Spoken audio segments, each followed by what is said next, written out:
നമുക്കൊരു താമര ഉണ്ടാക്കി നോക്കിയാലോ? ഇത് കണ്ടിട്ട് നിങ്ങൾക്ക് താമരയായിട്ട് തോന്നണുണ്ടോ? ഇത് ഞാൻ ഒരു സ്വീറ്റ് കോൺ വെച്ചിട്ടാണ് ഉണ്ടാക്കിയത്. നമ്മുടെ സ്വീറ്റ് കോണൊക്കെ വാങ്ങിക്കുമ്പോൾ അതിന് പൊതിഞ്ഞിരിക്കുന്ന അതിൻ്റെ ഇലകളെന്ന് പറയാല്ലേ, ഇലകളില്ലേ, അത് വെച്ചാണ് ഞാൻ ഇന്നിത് ഉണ്ടാക്കിയിരിക്കുന്നത്. എനിക്ക് കണ്ടിട്ട് ഇത് താമരയായിട്ടാണ് തോന്നണത്. താമര ഉണ്ടാക്കാൻ തന്നെ ഞാൻ ഉദ്ദേശിച്ചത്. അപ്പോൾ ഇത് ഇഷ്ടപ്പെടണമെങ്കിൽ നമ്മുടെ ചാനലൊന്ന് സബ് ചെയ്തിട്ട് നമ്മളൊന്ന് സപ്പോർട്ട് ചെയ്യണേ. അപ്പോൾ ഞാനൊരു സ്വീറ്റ് കോൺ എടുത്തിട്ടുണ്ട് കേട്ടോ. സ്വീറ്റ് കോൺ നമുക്ക് എന്ത് ചെയ്യണം, സ്വീറ്റ് കോണിൻ്റെ കോൺ നമുക്ക് എന്തായാലും ഫ്രൈ ചെയ്തോ എങ്ങനെയായാലും കഴിക്കാമല്ലേ. ഇപ്പം നമുക്കിതിൻ്റെ ലീഫുകൾ ഓരോന്നായിട്ട് ഉരിഞ്ഞെടുക്കാം കേട്ടോ. ഉരിഞ്ഞെടുക്കാമെന്നല്ലേ നിങ്ങളവിടെയൊക്കെ പറയാം. അപ്പോൾ ഓരോ ഇതായിട്ട് ഇങ്ങനെ വിടിയിപ്പിച്ച് നമുക്കിതിൻ്റെ ലീഫ്, അതായത് ഈ ലീഫ് തന്നെ മാത്രം മതി കേട്ടോ. അപ്പം ഇതെല്ലാം തന്നെ എടുക്കാം. വേണമെങ്കിൽ നമുക്ക് ഉണക്കിയിട്ട് ചെയ്യാം. ഞാൻ ഉണക്കിയിട്ടല്ല ഇപ്പോൾ ചെയ്യുന്നത്, പച്ചോടുകൂടി തന്നെയാണ് ചെയ്യുന്നത്. ഉണക്കാനായിട്ട് ഇട്ടിട്ടുണ്ടെങ്കിൽ ചിലപ്പോൾ ഭയങ്കരമായിട്ട് ഡ്രൈ ആയി പോകുമെന്ന് എനിക്ക് തോന്നിയോണ്ട് ഞാൻ പെട്ടെന്ന് തന്നെ ചെയ്യാൻ വേണ്ടിയിട്ട് ചെയ്തു കേട്ടോ. പിന്നെ വേണ്ടത് ഒരു ത്രെഡ് വേണം, പിന്നെ കമ്പി വേണം, ദെൻ ഗ്രീൻ ടേപ്പ് ഇട്ടാം. ഇത്രയും സാധനങ്ങളാണ് വേണ്ടത്. പിന്നെ പശ വേണം, ഞാൻ പശ അതിൽ കാണിച്ചിട്ടില്ല. ഗ്ലൂ വേണം, ഗ്ലൂ എന്തായാലും വേണം കേട്ടോ. അപ്പോൾ നമ്മൾ സ്വീറ്റ് കോണിൻ്റെ ആ അടിയിലെ സൈഡ് വെട്ടിക്കളഞ്ഞിട്ട് അതിനെ രണ്ടാക്കി മടക്കേണ്ട ചെയ്തിട്ടുള്ളത്. ഒരു ലീഫിനെടുത്തിട്ട് അതിനെ രണ്ടാക്കി മടക്കി അതിൻ്റെ മേൽഭാഗം ഒന്ന് ജസ്റ്റ് ഒന്ന് ചുരുട്ടിയിട്ട് മടക്കി വെച്ച് കെട്ടേണ്ട ചെയ്തിരിക്കുന്നത്. ഉറപ്പിച്ച് കെട്ടണേ, അല്ലെങ്കിൽ ഇതൊന്നും കൂടി നമ്മൾ ഇന്ന് ചെയ്യുമ്പോൾ നാളത്തേക്ക് ഒന്നും കൂടി ഇത് ഡ്രൈ ആയിട്ടുണ്ടാവും, ഇലകളൊക്കെ ഒന്നും കൂടി ഉണങ്ങിയിട്ടുണ്ടാവും ഇതിൻ്റെ. അപ്പോൾ ചിലപ്പോൾ കെട്ട് വിട്ടുപോരും. അപ്പം നിങ്ങൾ എന്തായാലും ചൊവ്വിനെ ഒന്ന് കെട്ടിയിടണം. ഇപ്പോൾ ഇത് കണ്ടില്ലേ, ഇതിപ്പോൾ ചൊവ്വിന് താമരയുടെ ഒരു എതളിൻ്റെ ഷേപ്പ് പോലെ തന്നെ ആയി വന്നിട്ടുണ്ട്. അങ്ങനെ നമ്മൾ മടക്കി ചെയ്തത് കൊണ്ട് കേട്ടോ. വെട്ടിയിട്ടുണ്ടെങ്കിൽ ഇപ്പം നമ്മൾ ഇതളുകൾ വെട്ടണ പോലെ നമുക്ക് വേണമെങ്കിൽ വെട്ടിയെടുക്കാം. അപ്പോൾ ചിലപ്പോൾ ഈ കുഴി വരില്ല അതുമ്മേൽ. ഈ കുഴി വരാൻ വേണ്ടിയിട്ടാണ് നമ്മൾ ഒരു ലീഫ് എടുത്തിട്ട് അതിനെ മടക്കിയിട്ട് ഇങ്ങനെ കെട്ടണത്. അപ്പോൾ ആ കുഴി ചൊവ്വിന് അതിൻ്റെ ഉള്ളിൽ വരും. താമരക്ക് എപ്പോഴും ഒരു കുഴി ഉണ്ടല്ലോ. ഇങ്ങനെ ഒരുപാട് ഇതളുകൾ നമുക്ക് ഉണ്ടാക്കിയെടുക്കാം കേട്ടോ.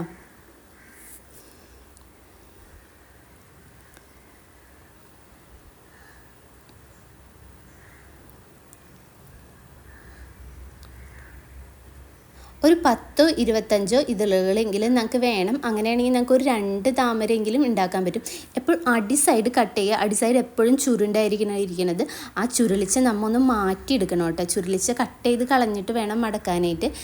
പിന്നെ മടക്കുമ്പോൾ ശ്രദ്ധിക്കേണ്ട കാര്യം, ചിലപ്പോൾ നമ്മൾ മടക്കണോടത്ത് ചെറിയൊരു ഹോള് വരും. അപ്പോൾ അത് ചൊവ്വിന് നോക്കിയിട്ട് മടക്കണേ, അല്ലെങ്കിൽ പിറ്റേ ദിവസത്തേക്ക് ആകുമ്പോഴത്തേന് ചൊവ്വിന് അവിടെ ഹോള് വീണിട്ടുണ്ടാവും കേട്ടോ. അപ്പോൾ അതൊക്കെ ശ്രദ്ധിച്ച് മടക്കിയെടുക്കാം കേട്ടോ. അങ്ങനെ നമുക്കൊരു 10-25 ഇതെല്ലാം ഉണ്ടാക്കി കൊടുക്കാം. പിന്നെ നമുക്കിതുമ്പോൾ കളറ് ചെയ്യണോ അല്ലേ. അപ്പം ഞാൻ ഡൈ കളർ എടുത്തിരിക്കുകയാണ് കേട്ടോ. ഡൈ കളറാ, ഫാബ്രിക് പെയിൻറ്റാ, എന്ത് വേണമെങ്കിലും എടുക്കാം കേട്ടോ. എന്ത് പെയിൻ്റ് ആയാലും ചെയ്താൽ മതി. ഞാനിപ്പോൾ ഡൈ കളർ എടുത്തിട്ടൊന്ന് മുക്കി എടുക്കണതാണ് കേട്ടോ ചെയ്യണത്. ഫാബ്രിക് പെയിൻ്റ് ആയാലും നിങ്ങൾക്ക് കുറച്ച് ഭാഗത്തായിട്ട് അടിച്ചു കൊടുക്കുക, അല്ലെങ്കിൽ ഫുള്ളായിട്ട് അടിച്ചു കൊടുക്കുക. നിങ്ങൾക്ക് എങ്ങനെയാണോ ഭംഗിയാക്കാൻ പറ്റുക, ഓരോരുത്തർക്ക് കഴിവുണ്ടല്ലോ, അത് വെച്ച് ഭംഗിയാക്കിക്കിടും. ഇപ്പം നമ്മൾ ചെയ്തപ്പോൾ ഇങ്ങനെയാണ് വന്നിട്ടുള്ളത്. പിന്നെ നമ്മുടെ കളർ പേപ്പർ ഇല്ലേ, ആ ഒരു കളർ പേപ്പറാണ് എടുത്തിട്ടുള്ളത്. അതെന്തിനാണെന്ന് വെച്ചാൽ അങ്ങനെ കട്ട് ചെയ്ത് ഞാൻ എടുത്തിട്ടുണ്ട് കേട്ടോ. ചെറുതായി കട്ട് ചെയ്ത് എടുത്തിട്ടുണ്ട്. ഇതെന്തിനാണെന്ന് വെച്ചാൽ താമരയുടെ നടുഭാഗത്ത് അതിൻ്റെ പൂമ്പൊടികൾ ഉണ്ടാവില്ലേ, അത് ചെയ്യാൻ വേണ്ടിയിട്ടാണ് കേട്ടോ. അത് കട്ട് ചെയ്തെടുത്തിരിക്കുന്നത്. നിങ്ങൾക്ക് വേണമെങ്കിൽ സ്പോഞ്ചോ എന്ത് വേണമെങ്കിലും എടുക്കാം കേട്ടോ. പിന്നെ ഒരു A4 ഷീറ്റിൻ്റെ പകുതി എടുത്തിട്ട് നമ്മൾ നോർമലി ഇങ്ങനെ വടി പോലെ ആക്കാനായിട്ട് A4 ഷീറ്റ് ചുരുട്ടാറില്ലേ, അതുപോലെ ചുരുട്ടിയെടുക്കുക. ഒരു സൈഡിൽ നിന്ന് പിടിച്ചിട്ട് പതിയെ ചുരുട്ടിയെടുത്ത് പശ വെച്ച് ഒട്ടിക്കുക. അതെന്താണെന്ന് വെച്ചിട്ടുണ്ടെങ്കിൽ എനിക്ക് കിട്ടിയ കമ്പി ഭയങ്കര നൈസ് കമ്പിയാണ്. അപ്പോൾ താമരയുടെ വെയിറ്റ് അതിന് താങ്ങൂല. പിന്നെ താമരയുടെ തണ്ടിന് വണ്ണം കൂടുതലാണല്ലോ. അപ്പോൾ ഞാൻ അങ്ങനെ ചുരുട്ടിയെടുത്തതിന് ശേഷം അതിന്മേൽ കൂടി കമ്പി വെച്ച് ചുറ്റിയെടുക്കുകയാണ്. അപ്പോൾ ഒന്നും കൂടി സ്ട്രോങ് ആയിട്ട് നിൽക്കുകയും അതിന് വേണ്ടിയിട്ടാണ് അങ്ങനെ ചെയ്യണത്. നിങ്ങൾക്ക് വലിയ കമ്പിയാണ് കിട്ടണമെങ്കിൽ ഇങ്ങനെ ചെയ്യണമെന്നില്ല. അല്ലെങ്കിൽ പിന്നെ നിങ്ങൾക്ക് ഈർക്കിലിയോ അതോ എന്തെങ്കിലും കമ്പോ എന്തെങ്കിലും എടുക്കാവുന്നതാണ് കേട്ടോ. ഞാനിപ്പോൾ ഇങ്ങനെയാണ് ചെയ്യണത്. നിങ്ങൾക്ക് ഇഷ്ടമുള്ള രീതിക്ക് അതിൻ്റെ തണ്ടിന് വേണ്ടി എന്ത് വേണമെങ്കിലും എടുക്കാവുന്നതാണ് കേട്ടോ. ഫുള്ള് കമ്പി നമ്മൾ ചുറ്റി കൊടുക്കണുണ്ട് കേട്ടോ.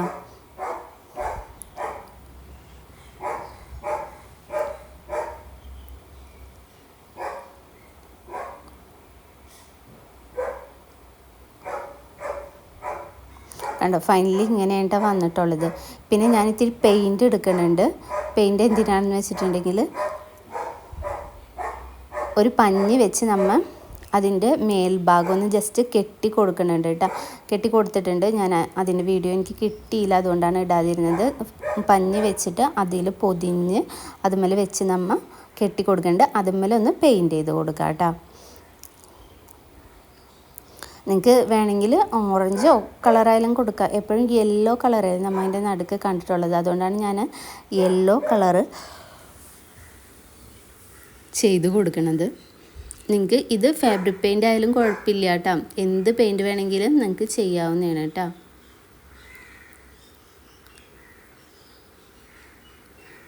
ഇനി നമുക്ക് പൂമ്പൊടിയുടെ കുഞ്ഞു കുഞ്ഞു വടികൾ പോലെ ഉണ്ടാവില്ല, അതിന് വേണ്ടിയിട്ട് ഇങ്ങനെ കുഞ്ഞു കുഞ്ഞായിട്ട് കട്ട് ചെയ്തെടുക്കാം കേട്ടോ. എത്ര നൈസായിട്ട് കട്ട് ചെയ്യാൻ പറ്റുമോ അങ്ങനെ ആയാലും കട്ട് ചെയ്യാം. ഇപ്പം ഞാൻ നീളത്തിലല്ല വട്ടത്തിൽ പിടിച്ചിട്ടാണ് കട്ട് ചെയ്യണത്. നിങ്ങൾക്ക് നീളത്തിൽ വേണമെങ്കിൽ അങ്ങനെ ആയാലും ചെയ്യാം. എങ്ങനെ ആയാലും നമുക്ക് ആ ഒരു ഇത് കിട്ടിയാൽ മതി. ആ പൂമ്പൊടി ഇടാനായിട്ട് അതിൻ്റെ ചുറ്റും വെക്കാനുള്ളൊരു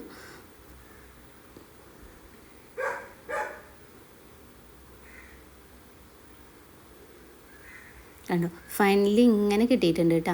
ഇതുപോലെ കട്ട് ചെയ്തെടുക്കുക. ഇനി നമുക്ക് ഇത്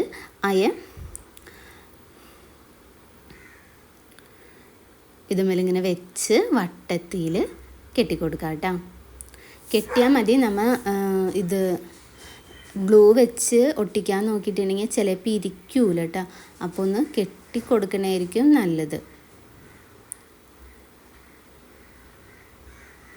വട്ടത്തിൽ ചുറ്റി അത് നൂലെടുത്ത് കെട്ടി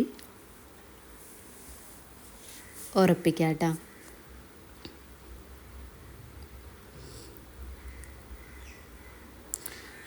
ഇനി അതുമേൽ ഗ്ലൂ തേച്ചിട്ട് ഇത്തിരീശ് അത് നമ്മൾ വെട്ടി വെച്ച കടലാസില്ലേ അതിടാം. നിങ്ങൾക്ക് സ്പോഞ്ച് വേണമെങ്കിൽ സ്പോഞ്ച് എടുക്കാവുന്നതാണ്. എന്ത് വേണമെങ്കിലും എടുക്കാം. ഒരു പൂമ്പൊടിയുടെ ഇത് വരണമെന്നുള്ളൂ. അപ്പോൾ നിങ്ങൾക്ക് എന്ത് വേണമെങ്കിലും അവിടെ ഇടാവുന്നതാണ്. ഇനി നമുക്ക് ഓരോ ലീഫ്, അതായത് ചെറിയ ചെറിയ ലീഫ് ഇതളുകൾ ആദ്യം നമുക്ക് വെച്ച് കൊടുക്കാം കേട്ടോ. ചെറിയ ചെറിയ ഇതളുകൾ എടുത്തിട്ട് ആദ്യമേ ഒരെണ്ണം വെച്ച് അതിന് ചുറ്റൊന്ന് മുറുക്കെ കെട്ടി പിന്നെ അടുത്തത് അതിൻ്റെ ബാക്ക് സൈഡായിട്ട് വെച്ച് അങ്ങനെ നമുക്ക് ഫസ്റ്റ് റൗണ്ട് ഒരു 4-5 വെച്ച് നമുക്ക് കംപ്ലീറ്റ് ചെയ്തെടുക്കാം. പിന്നത്തത് വെക്കുമ്പോൾ അതിൻ്റെ ബാക്ക് സൈഡ് എങ്ങനെയാണ് വരണേ അതുപോലെ വെച്ചെടുക്കാം കേട്ടോ. വേണമെങ്കിൽ 2 വരിയായിട്ട് വെച്ചാൽ മതി, അല്ലെങ്കിൽ 3 വരിയായിട്ടോ എത്ര വരിയായിട്ട് വേണമെങ്കിലും നിങ്ങൾക്ക് ചെയ്യാം കേട്ടോ.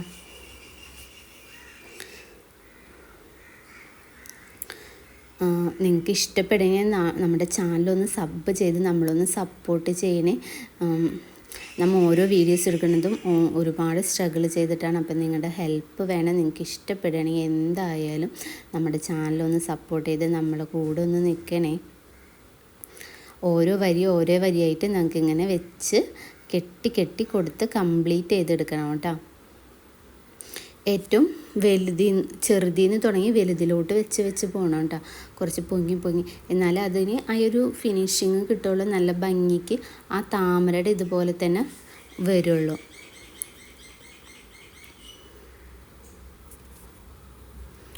ഇങ്ങനെ വെച്ച് എല്ലാം നമുക്ക് കംപ്ലീറ്റ് ചെയ്ത് കെട്ടിയെടുക്കാം.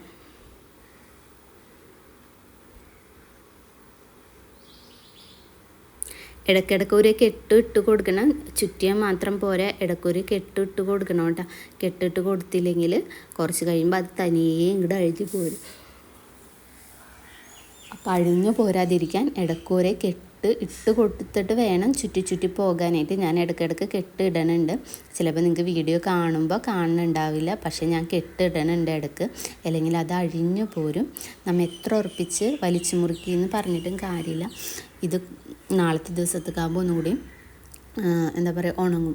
അപ്പോൾ അതൊന്നും കൂടി ലൂസാകുമ്പോൾ അത് അഴിഞ്ഞു പോരും. അപ്പം നിങ്ങൾ ശ്രദ്ധിച്ച് കെട്ടിട്ട് കൊടുത്ത് ഒരു റൗണ്ട് ചുറ്റുമ്പോഴും ആ റൗണ്ട് കഴിഞ്ഞതിന് ശേഷം ഒന്ന് കെട്ടിട്ട് ഉറപ്പിക്കണം.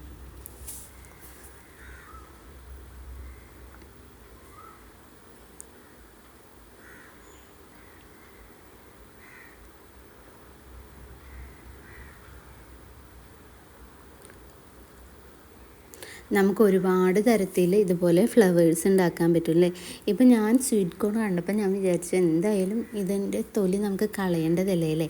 അപ്പം നമുക്ക് ഇത് വെച്ചൊന്ന് ഉണ്ടാക്കി നോക്കാം. നമുക്ക് ഒരുപാട് കാര്യങ്ങൾ വെച്ച് പേപ്പർ വെച്ചും ഓല വെച്ചും എന്ത് വെച്ച് വേണമെങ്കിലും ഫ്ലവേഴ്സ് ഉണ്ടാക്കാൻ പറ്റില്ലേ. നമ്മുടെ വീട്ടിലൊക്കെ ഇങ്ങനെ ഫ്ലവേഴ്സ് ഉണ്ടാക്കി വെക്കുമ്പോൾ ഇരിക്കണ കാണുമ്പോൾ നമുക്ക് തന്നെ ഒരു സമാധാനമുണ്ട്. നമ്മുടെ കൈ കൊണ്ട് ഉണ്ടാക്കിയതാണല്ല ആ ഇരിക്കണേന്നുള്ളൊരു ഇത്, അതൊരു വലിയ സന്തോഷം തന്നെയാണ് അല്ലേ. ഇനി നമുക്ക് ഗ്രീൻ ടാപ്പ് ചുറ്റണം. അപ്പോൾ ഗ്രീൻ ടാപ്പ് ചുറ്റുമ്പോൾ ഒരു തരി വലിച്ച് പിടിച്ചിട്ട് വേണം കേട്ടോ ചുറ്റാനായിട്ട്, അല്ലെങ്കിൽ ഗ്രീൻ ടാപ്പ് അഴിഞ്ഞിങ്ങോട്ട് പോരും. അത് ഒന്ന് വലിച്ച് ചുറ്റണം കേട്ടോ. അതുപോലെ ഒരു പശ ഉണ്ടാവും, വലിക്കുമ്പോൾ അതൊന്നും കൂടി ആ പശ ഇങ്ങോട്ട് പുറത്തേക്ക് പോരും. അതിന് വേണ്ടിയിട്ടാണ് ഗ്രീൻ ടാപ്പ് വലിച്ച് പിടിച്ചൊന്ന് ചുറ്റാൻ പറയണത്. അതുപോലെ ഫുൾ ചുറ്റിയതൊക്കെ എടുക്കാം കേട്ടോ. ഫുൾ കംപ്ലീറ്റ് ആക്കി ചുറ്റിയിടുക.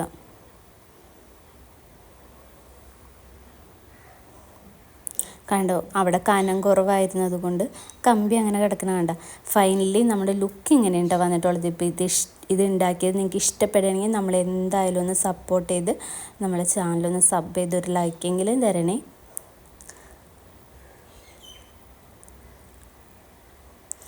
എനിക്ക് കണ്ടപ്പോൾ ചുനി താമരയായിട്ട് തോന്നി. പിന്നെ ഡൈ കളർ ചെയ്തിട്ട് അവിടെ ഇവിടെയും പിടിക്കാതെ ഇരുന്നിരുന്ന